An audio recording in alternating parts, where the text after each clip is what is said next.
하나님께서 여러분들 너무너무 사랑하시고요. 제가 오늘 세 번째 나누면서 첫 번째 시간에는 하나님께서 우리를 특별한 목적을 가지고 이 땅에 보내셨다고 말씀드렸습니다. 아주 놀라운 계획이죠.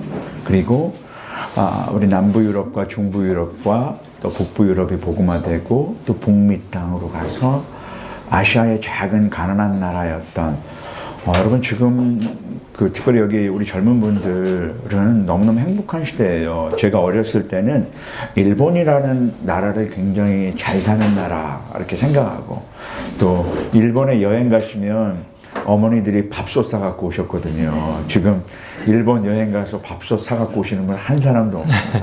그리고 지금 젊은 친구를 보면 일본을 굉장히 우습게 생각해요. 야, 이 K-컬처라든지 그리고 지금 한국 선교사로 살아가는 것이 얼마나 큰 축복인지 모르고요. 우리 대한민국 땅을 향한 굉장히 놀라운 계획을 하나님께서 갖고 계시고, 그래서 우리 축복을 나누면 축복이 배가가 되는데, 축복을 나누지 않으면 정체되고 소멸의 단계를 거쳐간다. 그리고 멸망에 갈 수밖에 없다. 그래서 저는 우리 깨끗한 샘 교회, 특별히 여기 젊은 세대들이 하나님이 나에게 주신 그 축복들을 마음껏 나누면서 빵이 하나가 있는데 그 빵의 절반을 다른 이에게 나누어줬을 때 그 빵이 줄어드는 것이 아니라 내가 갖고 있는 빵이 계속해서 넓어지고 깊어져 가고 커져가는 이것들을 여러분, 여기 많은 분들은 제가 청년 시절부터 20년 전에 만났던 분들이어서요, 저의 삶을 굉장히 많이 알고 있을 거예요. 여러분, 제가 어렵고 힘든 과정이었는데 하나님께서 나누는 그 축복들을 여러분 경험했으면 좋겠는데, 오늘 세 번째는, 그렇다면 하나님이 나에게 주신 정말 그 인생의 계획, 그것들을 내가 어떻게 이루어 드릴 수 있을까? 예수님께서 드린 기도문이에요. 예수님이 이렇게 기도하셨어요. 아버지께서 내게 하라고 주신 일을 내가 이루었다. 많은 일들이 아니라 하나님께서 예수님에게 원했던 거는 십자가를 지고 인류를 구원하는 거예요. 예수님이 여러 가지 일들이 있었잖아요. 그렇지만 싱글 포커스라 그래요. 나에게 원하셨던 그 하나의 일, 저에게도 그것이 있어요. 저는 어릴 때부터 모든 것이 우리 어머님이 브로큰된 가정에서 이혼하시고 가난하게 자랐던 것도 나 때문이구나. 나만 없었으면 우리 어머니가 이런 인생을 살지 않았을 텐데 나 때문이야. 뭐든지 다 나 때문이라고 하는 의식 속에 살아왔던 것 같아요. 교회 사역을 해도, 청년부 사역을 하도 예배 인원이 줄으면 나 때문이구나. 나 때문이구나. 이런 그 무거운 짐을, 아마 여기에 계신 몇몇 분들이 저처럼 무거운 짐을 지고 계신 분들이 있는지도 몰라요. 근데 제가 제주 열방대학에서 훈련받을 때 한 강사님이 저를 부르시더니 그러셨어요. 저를 바라보시면서, 형제님, 하나님께서는 형제에게 한 가지 십자가만을 맡겨두셨는데 왜 하나님으로부터 오지 않은 수백 개의 십자가를 짊어지고 지금까지 힘겹게 살아오셨느냐고. 그 하나님으로부터 오지 않은 모든 십자가들을 내려놓으시라고 펑펑 울고요. 여기 계신 많은 분들 인생의 짐, 두려움, 내일이 월요일이에요. 월요일만 되면 스트레스요. 그런 것들을 내려놓으라고 말씀하시는 거예요.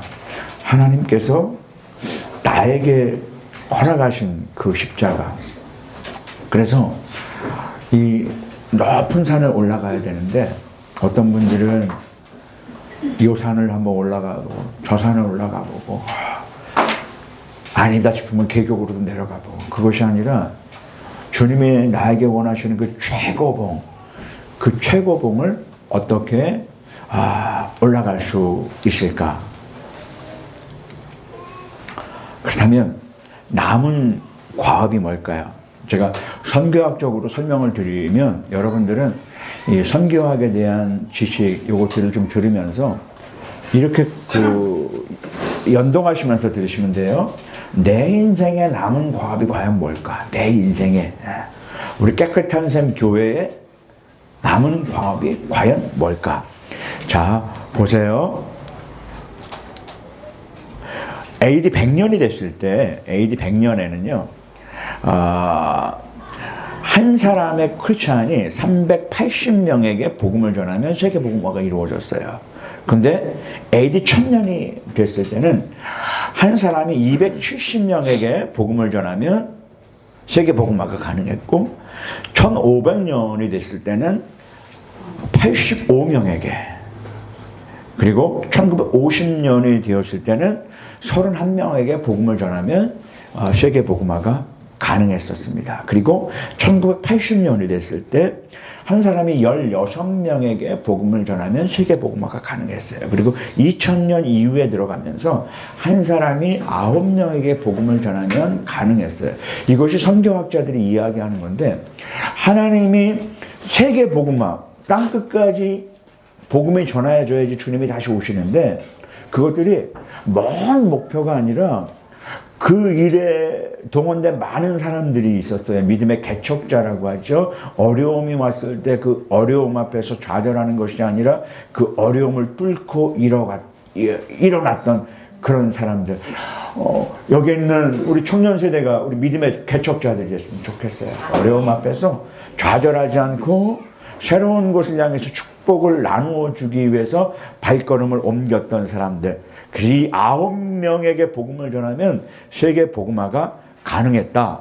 그래서 선교사 파송의 가장 탁월한 나라가 대한민국이었습니다. 이 하나님께서 우리에게 제가 깨끗한 샘 교회 놓고 기도하는데 하나님 이런 마음 주셨어요. 우리가 하나님이 나에게 주신 비전을 이루어 가는데 어떤 장애물들이 있을까? 어떤 장애물들. 그 중에 하나가 그 재정에 대한 장애물이에요. 하나님이 과연 한국 오니까 돈 없으면 안 되더라고요. 근데 저는 여기 돈에 대한 거, 특별히 싱글일 때 하고 결혼해서 가정을 꾸리고 아이들을 키워가는데 이 돈이란 거 굉장히 중요하잖아요. 제가 오른쪽 폐 절개하고 제주에서 훈련 받고 모든 교회에 나는 이제부터 선교사 이제 못 갑니다. 그러니까 수입이 탁 끊어졌어요. 제로였을 때. 근데 하나님께서 마음에 비전을 주셨어요. 비전을 주셨어요. 그렇게 기도하는데 한 가지 그림을 보여주셨는데요. 제가 이렇게 절벽에 있는 거예요. 아래를 보니까 너무너무 깊어요. 바위도 막 튀어나와 있고, 근데 주님이 점프하라고 하셨어요. 절벽에서 점프해봐. 근데 제 시선이 자꾸 뒤에 있는 저희 아내, 그때 저희 딸아이가 2살이 안 됐을 때, 이 두 사람에게 자꾸 가 있는 거예요. 여러분 특별히 여기 부모님 되신 분들 이런 두려움 있죠? 두려움. 우리 주님이 너 혼자 뛰어내리지 말고 같이 뛰어내려라. 여보, 다솔아, 이리 와. 그리고 점프했거든요. 그리고 20여 년이라는 시간이 지났어요. 근데 지금까지 한 번도 하나님께서 굶기지 않으시고요. 하나님께서 나의 필요를 다 채워주시고요. 정말 놀라운 거예요. 그러면서 내가 이 벽칙을 이해하지 못하고 살아왔다면 아마 저는 더 많이 벌어야 한다. 쉬지 말아야 한다. 계속해서 달려가야 한다. 하나님께로부터 오지 않은 수백 개의 십자가를 짊어지고 지금까지도 굉장히 어렵게 살아갔을 텐데, 그래서 제 마음에 여러분 우리 자녀에 대한 자녀 미래를 내가 책임져야 된다라는 그런 두려움들 좀 가능하면 좀 내려놓으셨으면 좋겠어요. 네. 그래서요 제 마음에 이런 마음이 있어요. 하나님이 다 책임져 주신다. 우리 아이들, 우리 미성년자 아이들한테 제 용돈을 갖고 왔어요. 예. 하나씩 나눠주려고 그래요. 예. 주면서 여기에 저 준비해 왔어. 아예. 그만. 여기에 믿음으로 여러분들이 봤는데요. 제가 나눠주는 거에 믿음을 어떻게 취하냐면 여기에다가 적어도 0을 5개 붙이고 6개 붙여서 믿음으로 우리 아이들이 하나님 내가 해줄 수 있는 거는 저 우리 딸 보면서 그랬어요. 아빠가 해줄 수 있는 거는 제한적이다. 그런데 너 봤지? 하나님께서 우리의 삶을 다 먹이고 입히셨잖아. 내가 너에게 줄 수 있는 거는 예수님의 능력이야.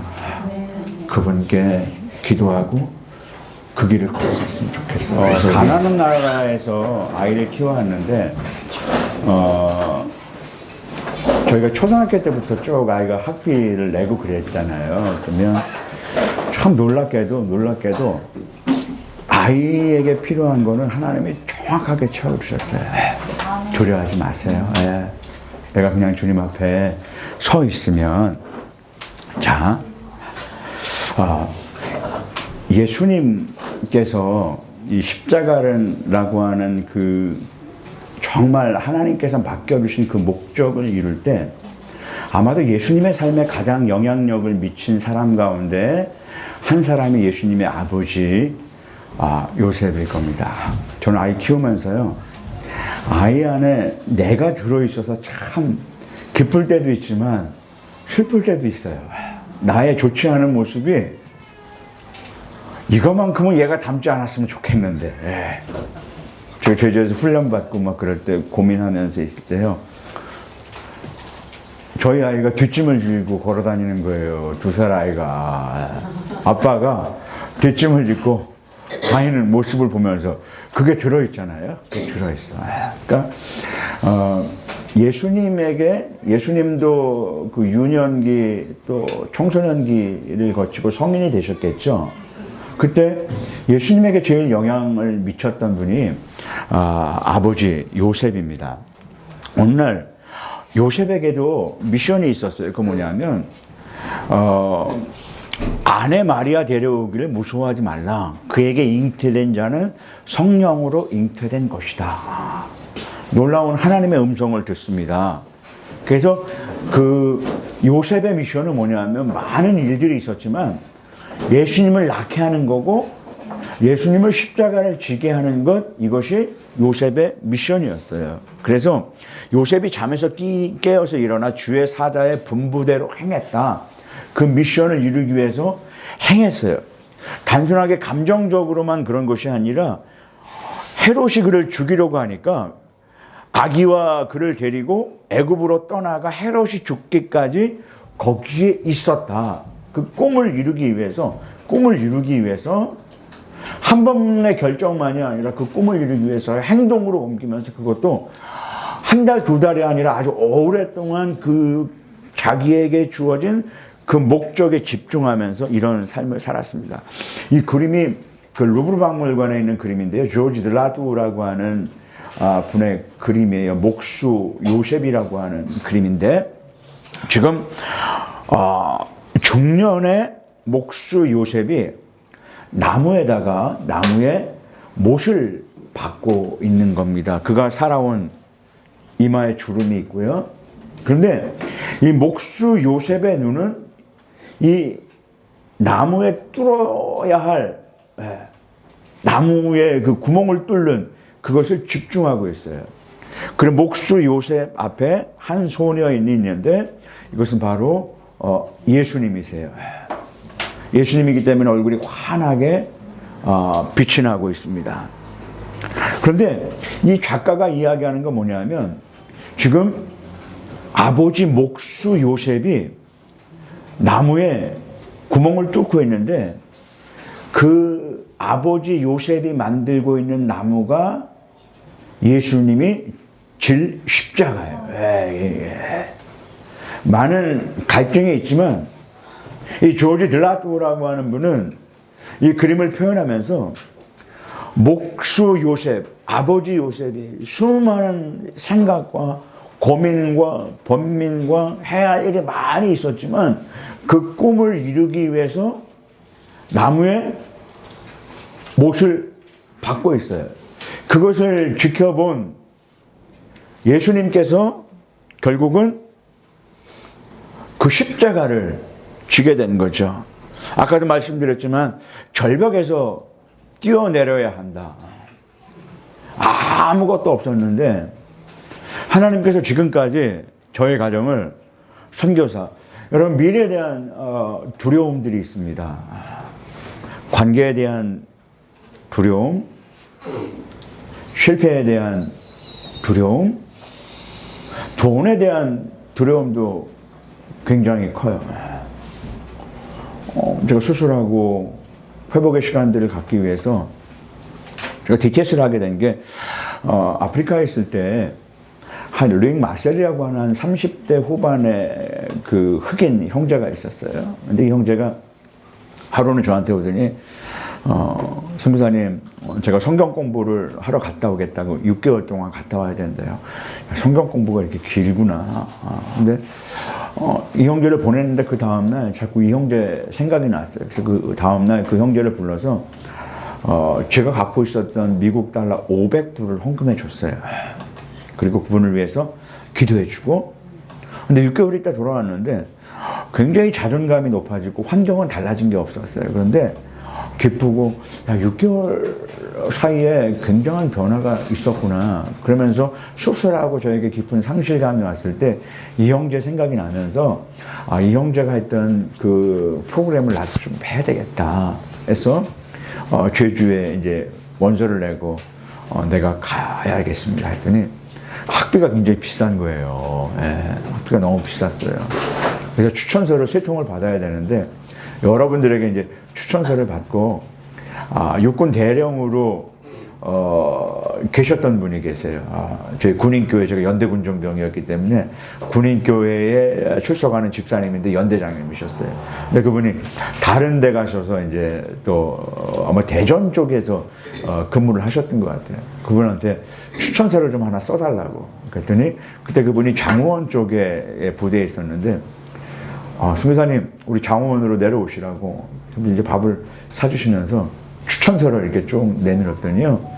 그분이 보시자마자 추천서를 보고 제 이야기를 듣자마자 제가 선교지에서 풍토병으로 큰 질병에 들었고 다시 회복되기 위해서 훈련을 받기를 원합니다 하고 추천서를 드렸더니 선교사님, 하나님께서 선교사님을 위한 프로그램이라고, 제가 대전에 있을 때 선교사님과 똑같은 프로그램을 했다고, 나는 집에서 왔다 갔다 하고 BDTS라고 해요. 그러면서 제가 얘기도 안 하는데요, 선교사님 학비 500만 원 제가 폴라인 지금 하겠다고. 그 다음날, 근데 여러분, 많은 사람들은요 500만 원을 받았다는 것에 주목해요. 그런데 여러분 그렇지 않아요. 하나님께서 500불을 나누었던 그것을 기억해 주시고 그 필요를 채워주신 거예요. 여러분, 교회에서 우리가 이야기하는 건 로또 부자 되는 그 법이 아니라 너의 삶을 나눠. 그런데 너의 공급이 계속해서 끊이지 않아간다. 여러분, 어떤 두려움이 있습니까? 저는 빚이 하나도 없어요. 부자지요. 그리고 불경기가 없어요. 늘 불경기인데 우리는, 그런데요, 어떤 감사함이 있냐면 지금까지 살아온 내 삶의 모든 것들을 하나님께서 다 입히고, 지금 대학교 입학 막 발표나고 그러잖아요. 우리 YM 간사님이에요. 저하고 오랫동안 같이 일했고, YM 간사 돈 없잖아요. 국내에서요. 애가 있는데 고등학교까지 학원을 못 보냈어요. 돈이 없어서 못 보냈어요. 이 애가 이걸 보고 자라간 거예요. 근데 애는 어릴 때부터 제 기억에는 바둑을 좋아하는 애였어요. 바둑을 되게 좋아해요. 바둑 그냥 한 번도 안 보냈는데 그 어려움이, 근데 아빠는 정반대의 삶을 살아가는 거예요. 더 많이 모아야 되고 막 열심히 해야 되는데 아빠의 관심은 계속 나누는 데 있는 거예요. 그런데 1월 31일 날, 예, 어젯밤인가? 예, 예, 발표가 났어요. 네. 고대 물리학과 합격했어요. 한 번도, 예. 학원 못 다녔어요. 안 다닌 게 아니라 못 다녔어요. 그것이 우리에게요, 얼마나 큰 격려가 되는지 몰라요. 지금 내가, 그래서 우리 부모님들도 자유하셨으면 좋겠어. 내가 내 자녀에게 줄 수, 근데 여러분 돈을 막 주잖아요. 그것이 사실 아이들을 망치는 거예요. 우리가 정말 나눌 수 있는 거, 아이에게 주님을 의지하고 믿음으로 나아가는 것. 그래서 저희 가정이 이런 관점이 생기면서 나에게 맡겨주신 거는 주님의 나라를 증거하고 축복의 통로로 살아가는 것이다. 그래서 지금까지 여기 청년부 시절부터 저를 알고 있던 분들은 잘 알 거예요. 청년부 시절에 영등포 저희 단칸방에 우리 청년들 막 왔었어요. 예. 같이 교제하고. 그러면 나에게 남은 과업, 마지막 내가 주님 앞에 설 때 나는 이것을 이루었습니다 라는 이 과업을 이루기 위한 전제 조건이 있는데, 하나님의 관점으로 한번 나를 봤으면 좋겠다. 하나님의 관점으로 나는 주님의 자녀다. 세상의 사람들은 내가 이루어 놓은 성과물을 가지고 평가하지만 나는 주님의 놀라운 자녀이다. 저희 아이가 2개월 됐을 때 아프리카 데리고 왔잖아요. 아프리카 데리고 와서. 파리까지 그때 한 10시간 날아가고 또 비행기 하루 자고 9시간 가야 되는데 어린애니까 바구니 이렇게 재우잖아요. 그래서 애가 눕혀놓는데 비행기 랜딩할 때까지 막 울어대는 거예요. 막 울고 막 내리는데 얼마나 창피하고. 그러니까 우리 동네에, 그리고 아프리카 마을에 갔는데요. 동네에 이 백인인 아프리카 사람들 다 저를 백인이라고 그래요. 예. 한국 오면 다 왜 이렇게 까매냐고. 우리 백인 성인들은 많이 봤는데 백인 아이는 처음 본 거예요. 그 동양 백인 아이. 예. 갖고 동네 사람들이요, 애기를 보러 계속 와요. 애를 그냥 보기만 하면 좋은데 만지죠. 그래서 손도 안 닦았는데 왜 만지나 막. 예. 그리고 애가 왔으니까 한 가지 고민이 있었어요. 애기 침대를 짜줘야 되는데, 그래서 목수를 불러서 우리 아이를 위해서 애기 침대를 짜달라고. 돈 걱정하지 말아라. 제일 좋은 나무 가지고 예쁘게 만들어 와라. 며칠 만에 침대가 도착했어요. 이 침대를 아내 옆에 놓을까? 아니면 내 옆에 놓을까? 내 옆에 놔야지. 그래서 제 옆에 놓고요. 저는 사실 한 번 잠이 들면 중간에 깨지 않는데, 애기 침대가 제 옆에, 아이가 손을 약간 움직여도요, 제가 벌떡 일어나는 거예요. 벌떡 일어나서 애기 기저귀를 가는데요, 그 시간이 얼마나 행복하고 감사한지. 너는 사랑받기 위해 태어난 사람이다. 너를 바라보면서 아빠가 얼마나 행복한 줄 아냐? 나는 복의 근원이 될 거야. 하나님이 가나안 땅에서 이 아이가 결핍의 영에 굴복당하지 않고 풍성하신 하나님의 은혜를 바라보게 해주십시오. 매일매일 격려했어. 매일매일. 아이들이요, 격려해 주세요. 격려해 주시고 또 복의 근원이 될 거야. 지금까지 안 하신 분들 괜찮아요. 저도 한 번도 아버님으로부터 그런 얘기 들어본 적이 없어. 한 번도 사랑받은, 제 기억 속에는 우리 아버지랑 밥을 먹은 기억이 없어요. 우리 아버지라면 무책임하신 분, 그저 알코올에 의존되어 있고 가끔씩 볼 때마다 우리 어머님을 때리고. 근데 사랑받지 못했는데도요, 하나님께서 나를 사랑해 주셔서 육신의 아버지, 육신의 부모로부터 받지 못했던 그 사랑을요, 그러니까 내가 아이들한테 사랑 주지 못했다, 지금부터 사랑 주면 돼. 사랑 주면, 복의 근원으로 살아. 그래서 이 진짜 어려운 환경 가운데 있었는데요, 진짜 어려운 환경 가운데 있었는데 하나님의 관점으로 아이를 바라보고 사건들을 바라보고 사랑의 앵글로 바라보고 어디 곳이든 씨를 뿌리는 신실하신 하나님을 신뢰하라. 예전에 제가 우리 예수님의 비유 많이 씨 뿌리는 비유, 그렇죠? 씨가 떨어졌는데 길가와 같이 딱딱한 밭에 떨어지고 돌짝밭에 떨어지고 가시떨기에 떨어지고 옥토에 떨어지고 그랬어요. 제가 교회 다닐 때 저도 또 이렇게 많이 설교했어요. 30배, 60배, 100배의 결실을 맺기 위해서는 옥토를 준비해야 된다. 네. 그런데 보니까요, 인간은 스스로 옥토를 준비할 수 있는 그런 존재가 아니더라고요.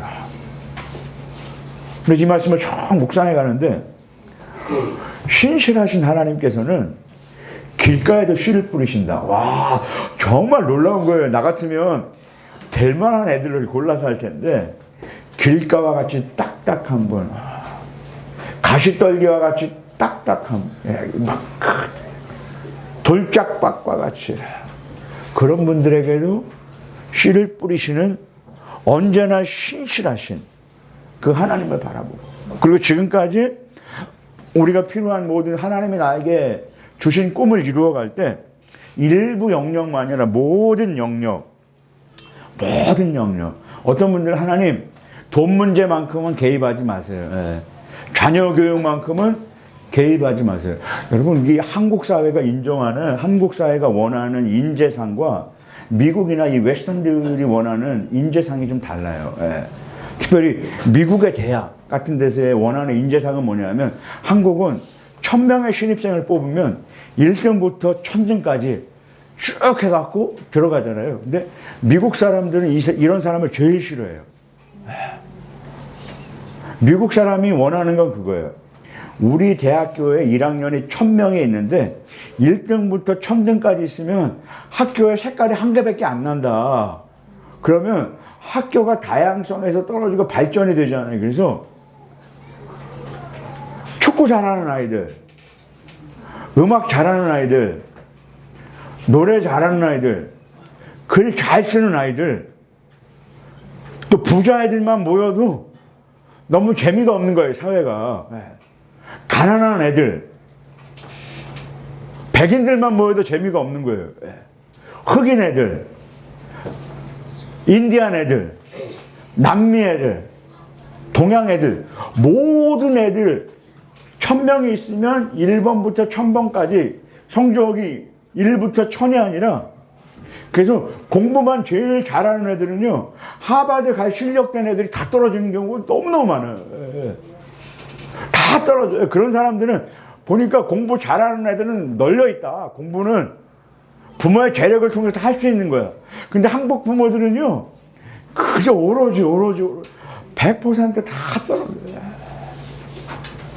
봉사활동도 마찬가지죠. 우리들은요, 막 이거 시키고, 그런 사람들 제일 싫어해요.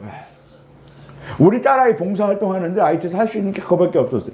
고학원에 가서 애들 영어 가르치고, 미술 가르치고, 한 가지. 그래서 이 아이를 딱 보면, 아, 얘는 고아들의 언니, 가난한 사람들의 친구. 그러니까 사회에서 원하는 게 아이들 보면서, 야, 너 이거 다 공부, 수학도 잘하고 봐. 아, 우리 아이 수학 너무 싫어해요. 괜찮아. 수학이 뭐 필요해요. 사회생활 해보니까 수학. 요즘에는 계산기를 다 하더라고요. 옛날에는 주산학원이 있었어요. 주산학원. 괜찮아. 수학 빨리 주산학원 다 없어졌잖아요, 지금. 저 아이폰 계산기로 다 할 수 있는.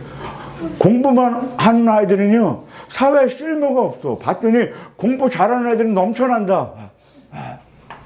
정말 하나님께서 너에게 원하는 거, 너를 보면 딱 떠올려 있는 그 한 단어. 그래서 우리가 주님 앞에 갈 때도요, 주님께서 우리를 보셨을 때, 하나님 나 이거 조금 했고요, 저거 조금 했고, 그러다 보니까 정신없이 바쁘게는 해왔는데 나를 설명해 줄 수 있는 것이 하나도 없어. 그럼 나의 과업은 뭐냐? 나의 과업. 아프리카에 복음이 들어가지 않았는데요, 이제 복음이 들어가기 시작했고, 이런 열정의 사람들을 통해서 한번 볼게요. 그래서 지난번에 나누면서도 선교학적으로 제가 설명드리지만 여러분들은 내 인생을 한번 좀 보면서 우리 친구들도 그러면 하나님 앞에 내 삶을 어떻게 드릴까? 하나님이 나에게 원하시는 것은 뭘까? 라고 좀 연동시키면서 계속 들으세요. 해안선 선교 시대를 지나가면서 선교사들이 해안가에서 내륙으로 들어왔고, 그리고 이제는 땅의 개념이 아니라 그 복음이 전해지지 않는 종족에 대한 개념으로 바뀌어졌어요. 그런데 보세요. 지금까지도 제가 선교사이기 때문에 선교사들이 어떤 지역에 많이 있냐면 이미 복음이 전해진 지역에 너무 많이 있어요. 복음이 전해지지 않는 그곳에는 선교사들이 가지 않는다. 그래서 97% 이상의 사람들이, 선교사들이 전도가 이미 교회가 세워진 지역에 사역하고 있다. 2.4%만이 미전도 종족에게만 머물러 있다. 선교지를 선택할 때도요, 신학교 선배 선교사님이 필리핀에 계시니까 나도 한번 거기 가야지. 자, 해결 방안은 바울의 개척 정신처럼요, 남의 터 위에 건축하지 않겠다. 새로운 길. 저는 하나님께서 저한테 이런 기질을 주신 게 너무 감사해요. 옛날에는, 지금은 구글맵이라든지 구글맵, 티맵 뭐 이런 거 잘 돼 있잖아요. 근데 옛날에 제가 유럽에 처음 갔을 때는요, 이런 큰 A 시리즈인가요? 큰 지도가 있었어요. 각 나라마다 지도가 딱 있어요. 미슐랭에서 나온 프랑스 지도, 독일 지도, 오스트리아 지도, 스페인 지도. 유럽을 여행하려면 한 10개 정도를 쭉 갖고 있어야 돼. 그래서 그 10개를 쭉 가지고 도로 빨간색으로 표시하고, 어디 가면은 A3 타고 가다가 A4로 갈아타고, 그러면 H 나오는데, 그러면 이제 퀄리까지 올라가서 이렇게 쭉 가는 거였어요. 근데 저는 그런 길로 가면 별로 재미가 없었어요. 그래서 지도에 가능하면 안 보이는 길, 지방도로, 남이 간 길은 별로 흥미가 없었어요. 그러니까 하나님께서 선교사를 사용하시나 봐요. 남이 많은 사람들이 가는 길보다 반대 정신으로 걸어가봐. 많은 사람들이 사람을 모으려고 하는데, 그래서 지금도 제가 사역하면서 너 절대 어디 이력서 들고 나를 써주세요. 나는 절대 하지 않는다. 세번 목사님, 우리 하지 말자고 해. 아멘. 하지 않는다. 나는 사람들이 오게 하겠다. 쫓아다니지 않는다. 그 길을 걸어가세요. 제가 IT 갈 때도 전화번호 하나 안 가져갔어요. 아무도 모르는 거 갑자기. 근데 주님께서 그 길을 축복해 주시고, 그래서 우리가 이런 길을 좀 걸어가는, 그래서 이런 길을 걸어가고 우리가 복음이 전해지지 않는 곳에 복음을 전하기 위해서는 문화와 언어의 장벽을 뛰어넘는, 그러다가 때로는 좌절할 수도 있어요. 우리 저희 단체의 그 조이 도우슨이라는 분이 이런 얘기 하세요. 인생이 내 계획대로 되지 않을 때, 왜 이럴까? 그것이 아니라 이 질문을 던지라고 해요. 주님, 이 문제를 통해서 나에게 가르치려고 하는 것이 무엇인가요? 내가 사업이 실패하고 관계가 깨지고 하나님이 주신 미션을 이루어갈 때 때로는 그럴 때가 있어요. 그때 질문을 던지면서 나에게 가르치는 것. 이 일을 통해서 주께서 나에게 가르치시고자 하는 일을 내가 배우고 싶습니다. 그리고 이 책임의 한 부분을 하나님께 양보하겠습니다. 내가 뭐든지 다 하려고 하는 것들. 자, 복음의 2등급이라고 하는데요. 여기는 2제로야. 교회에서 2제로. 그런데 같은 문화권의 사람들에게 복음을 전하는 것을 2완이라 그래요. 약간 다른 문화권의 사람에게 전하는 것을 2수, 매우 다른 문화권의 사람들에게 복음을 전하는 것을 2실이라고 해요. 2원 전도는요, 우리는 2제로인데 우리가 지금 길거리에 나가서 복음을 전할 때는 같은 문화권, 같은 한국말이기 때문에 굉장히 쉬워요. 가장 효과적이다. 근데 이 투는 조금 더 어렵죠. 약간 다른 문화권. 그래서 한국 사람이 북한에서 한국에 와서 정착하신 분들에게 복음을 전할 때, 또 중국 동포들한테 복음을 전할 때 약간 다른 부분이 있어요. E3 가장 높은 곳, 여기에는요 거리감이 있어요. 여러 가지 언어도 배워야 되고. 근데 E2, E3가 없이는요 세계 복음화가 불가능하다. 그래서 선교사가 E2, E3로 복음을 전해서 이완 교회를 섬기면, 교회를 개척하면 거기에 이 현지인 교회가 이완 전도를 통해서 또 다른 교회를 개척해 나가고, 그리고 그 교회들이 E2, E3 통해서 세계 복음화를 이루어 갈 수 있습니다. 자, 고정관념 보면은요, 선교사로서 지금은 선교사 한다고 먼 정글 가고 뭐 야만인이 있다, 그런 선교지가 하나도 없어요. 다 도시화. 제가 처음으로 아프리카에 갔을 때 가발 공장을 하시는 분이 저희 집에 한국 텔레비전에 나오게 해주겠다고 안테나를 가져오셨어요. 지름이 한 1.5m 정도 되는 큰 안테나. 2m 되겠네요. 그 안테나를 막 한국 방향으로 막 돌리고 텔레비전을 연결했더니 YTN이 나왔어요. 네. 지금은요 그런 게 필요가 없어요. 네. 지금은 그냥 스마트폰 하나만 있으면 인터넷이 안 되는 지역이 하나도 없어. 제가 처음 선교사로 첫 발을 디뎠을 때 이메일을 체크하러 가면 호텔로 노트북을 가져가야 됐어요. 그래서 전화선에 연결해가지고 1시간씩 막 해야지. 그래서 가끔씩 옛날에 이메일 보낼 때 편지지 이메일 보내는 분들이 있어요. 막 이 다운받으려면 시간이 너무 오래 걸리고 그랬어. 근데 지금은 어디 가든지 다 이런 것들이 가능하다. 자, 그리고 인생을 포기해요. 아닙니다. 평생 결심한다? 아니에요. 꼭 신학교 가야 된다? 아니에요. 전문가하고 팀사예요. 그래서 지금은 선교라는 것도 평생 하는 것보다, 제가 선교사로 처음 안신할 때 선교사 선발 기준이 있었어요. 40세 미만. 예전에는. 근데 지금은 없어요. 지금은 시니어 선교사님들, 우리 권사님들 계시잖아요.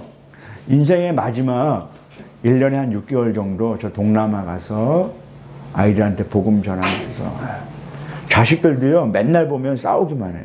그러니까 가끔씩 아멘. 겨울에 추우니까 동남아 가서요 비용도 많이 비싸지 않아요. 언어 배우려고 하지 마시고 한국말 가르치면서, 베트남 가면은요 한국말 배우기 위해서 얼마나 많은 청년들이 있는지 얘네들 데려다가 한국말 가르쳐주면서 한국 가서 취직할 수 있는 길도 해가지고, 그렇게 하는 선교의 시대가 됐다. 그래서 그런 꿈을 가지시고, 내가 1년에 한 달, 요즘 여행 트렌드가 뭐예요? 한 달, 뉴욕에서 한 달 살기, 치앙마이에서 한 달 살기. 근데 그런 여행 가지 말고, 그런 여행이 아니라 치앙마이에서 한 달 선교사 체험하기. 아멘. 그렇게 가는 거예요. 아멘. 마사지도 받고, 싸요. 5,000원이면 돼요. 2번 받으셔도 돼요. 아침에 한 번, 저녁에 한 번. 그러면서 우리가 이제 남은 미션들을 하나님 앞에 이루어 가야 할 텐데요. 제가 좋아하는 선교사님 가운데 한번 소개하겠습니다. 그 루비 캔드릭. 양화진에 가면 외국인 선교사 묘지가 있죠. 마포에 있기 때문에 가능하면 청년들 주말 같은 때 양화진 가면 좋겠는데, 여기에 그 한국 땅에 와서 목숨을 거둔 그 선교사님들의 묘지가 있습니다. 그럼 안내도 잘 해주는데요. 루비 캔드릭이라는 분은, 이분은 20대 때 한국에 오셔서 조선말을 공부하다가 풍토병에 의해서 일찍 숨을 거두었습니다. 근데 이 루비 캔드릭의 그 묘지에 보면, 만약 나에게 줄 수 있는 1000개의 생명이 있다면 나는 그 1000개의 생명을 모두 조선을 위해서 바치겠습니다. 20대